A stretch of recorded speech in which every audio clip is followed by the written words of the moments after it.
এত বড় বিচে যদি মানুষের থাকে তাহলে সে কি আর বাঁচে?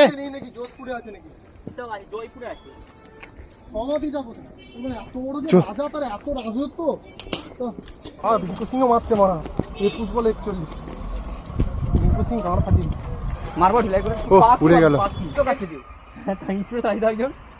ঢিল মার উড়ে যাবে, তখন তুলে নিবি, ভিডিও করে দিবি। হ্যাঁ আমি ফটো তুলে আমি ভিডিও করবে, যে ভিডিও করবো করে।